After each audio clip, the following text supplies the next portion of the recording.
کیا آپ نے کبھی چاہا کہ گوگل سے بات کر سکیں اور اسے بتائیں کہ آپ کیا ڈھونڈ رہے ہیں؟ متعلقہ تلاش کی اصطلاحات شامل کرنے کی بجائے اصل بات پوچھیں۔ اے آئی سے چلنے والے سرچ انجن ہمیں یہ موقع دیتے ہیں۔ اس سے ہمارے سرچ نتائج پر کیا اثر پڑے گا؟ بنگ اور پرپلیکسٹی اے آئی جیسے سرچ ٹولز اب مارکیٹ میں موجود ہیں۔ صرف ویب لنکس کی فہرست بنانے کی بجائے وہ ویب سائٹ کے مواد کا خلاصہ تک تیار کر دیتے ہیں، لیکن ابھی تک گوگل سے کوئی اس کا تاج نہیں چھین سکا۔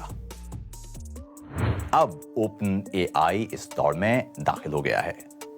Chat G P T developers نے سرچ جی پی ٹی متعارف کروایا ہے۔ یہ اب بھی ایک پروٹوٹائپ ہے جو فقط چند صارفین کے لیے دستیاب ہے۔ آپ ان کی ویب سائٹ پر ویٹ لسٹ میں شامل ہو سکتے ہیں۔ سرچ جی پی ٹی بظاہر سوالات کا جواب گفتگو کے انداز میں دیتا ہے اور تازہ ترین معلومات فراہم کرتا ہے۔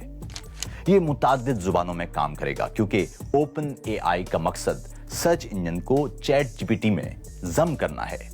لیکن اے آئی سرچ انجن کا فائدہ کیا ہے؟ چیٹ پر مبنی تلاش اس عمل کو مزید آسان بنا دے گی، یعنی لنکس کا انبار اب ہمارے سامنے نہیں ہوا کرے گا۔ اے آئی تلاش ویب کو مزید قابل رسائی بنا سکتی ہے کیونکہ زیادہ تر اے آئیز کثیر اللسانی ہیں، یعنی یہ بظاہر کسی غیر ملکی ویب سائٹ کو بھی نہ صرف تلاش کر سکتے ہیں بلکہ اسے آپ کی زبان میں سمرائز کر کے پیش کر سکتی ہیں۔ تاہم اے آئی سسٹمز زیادہ تر انگریزی میں تربیت یافتہ ہیں اور ہو سکتا ہے کہ دوسری زبانوں میں اچھی طرح کام نہ کریں۔ بول کر تلاش پیچیدہ سوالات اور فالو اپ سوالات پوچھنے کا راستہ فراہم کرتی ہے، اور ساتھ ہی سرچ ریزلٹس طوالت، انداز اور شعبوں سمیت کئی جہتوں میں پرسنلائز بنائے جا سکتے ہیں۔ دیکھنے میں یہ سب بہت اچھا لگتا ہے، لیکن اے آئی سرچ انجن کے ساتھ کچھ مسائل بھی ہیں۔ سن تو ہم نے پہلے سے رکھا ہے کہ اے آئی غلطیاں کرتی ہے۔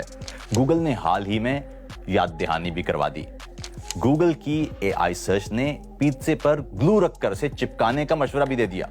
کم از کم یہ بھی کہا کہ گلو زہریلا نہ ہو۔ ایک اور مسئلہ ہے کہ ہمیں تلاش کی قیمت ادا کرنا پڑ سکتی ہے۔ وجہ یہ ہے کہ اے آئی ماڈل چلانا مہنگا کام ہے۔ پرپلیکسٹی اے آئی پہلے سے ہی اپنی پرو سروسز کے لیے ماہانہ فیس وصول کرتا ہے۔ گوگل بھی اے آئی سرچ کے لیے صارفین سے کچھ پیسے وصول کرنے پر غور کر رہا ہے، اور اس سے بھی اہم یہ طے کرنا مشکل ہے کہ اے آئی نے جو مواد سمرائز کیا ہے وہ کتنا درست ہے۔ ایک لمحے کو تصور کریں کہ آپ کو جعلی خبر کا ایک قابل اعتبار خلاصہ پیش کر دیا جائے۔ اس کے سدباب کے لیے اوپن اے آئی قابل اعتماد ذرائع سے اشتراکی عمل کر رہی ہے۔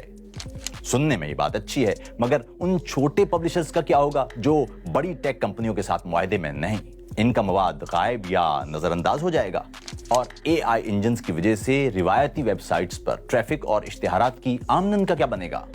اشتہارات کی آمدن پر انحصار کرنے والے پبلشرز کیا کریں گے؟